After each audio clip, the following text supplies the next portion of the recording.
Bonjour à tous, on parcourt les news importantes d'IA cette semaine. Au programme, on va parler de Claude 3, la nouvelle version qui est devenue le meilleur modèle du marché, pour ensuite parler des modèles open source et les modèles propriétaires comme Claude et GPT par exemple, la bataille qui se livre. Ensuite, on va parler de Sora, qui est générateur de vidéos d'OpenAI et qui a fait ses premiers retours, premiers tests auprès de certains utilisateurs. Pour terminer sur les agents vocaux conversationnels qui sont de plus en plus populaires et que vous pouvez déjà tester dès maintenant, très performants. Ça y est, GPT-4 s'est fait dépasser cette semaine par Claude 3 d'Anthropic. C'est un classement en fait qui vient du site Hugging Face qui classe l'ensemble des modèles IA selon un tableau qui s'appelle le Chatbot Arena qui est en fait le résultat de vote de la communauté.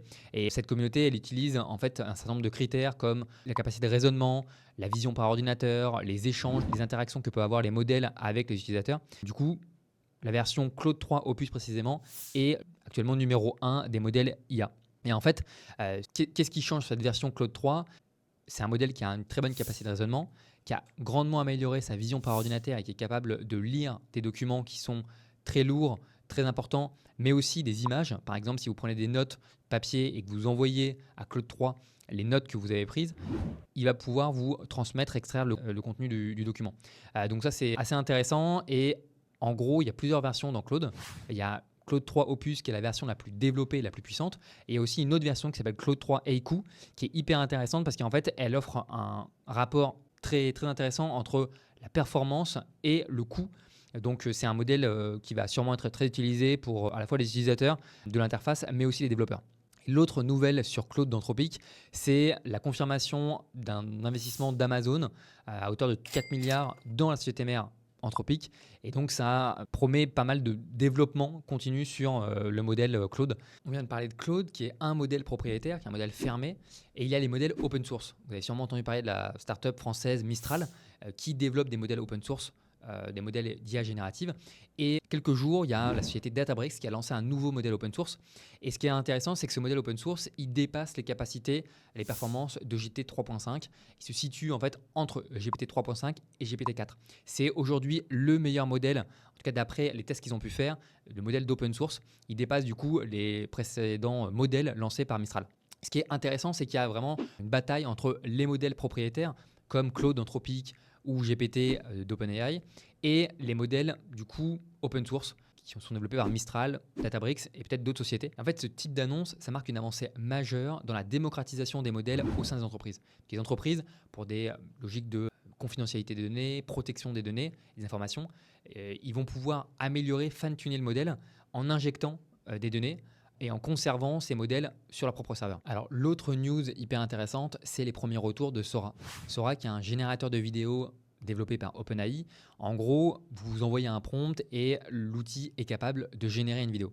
Ce qui est hyper intéressant, c'est qu'il y a eu ses premiers retours cette semaine. Malheureusement, l'outil n'est pas encore disponible, mais il devrait l'être en 2024. La qualité de la vidéo est perfectible, mais déjà un bon premier jet.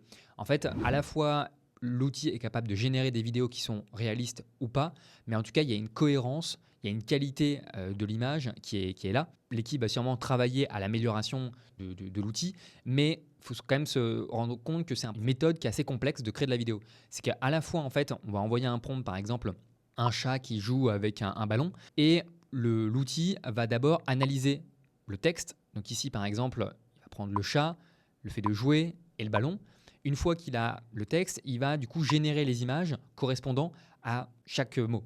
Une fois que c'est fait, il va fusionner les images pour en faire qu'un. Donc ici, le chat qui joue avec un ballon.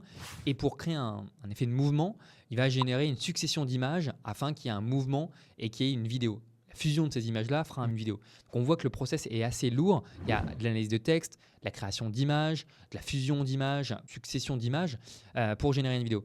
Mais c'est hyper prometteur. Et la dernière information de la semaine, c'est la tendance des agents vocaux, des agents conversationnels. En fait, ce qui est hyper intéressant, c'est que ces agents, ils sont capables d'établir une vraie conversation avec vous. Il y a le rythme qui est assez bon, on a la voix qui n'est pas forcément robotique, qui est presque comme un humain. Et puis, vous pouvez arrêter, couper. Et il y a aussi tout l'aspect d'historique du conversation. Vous pouvez revenir sur des points que vous avez dit précédemment.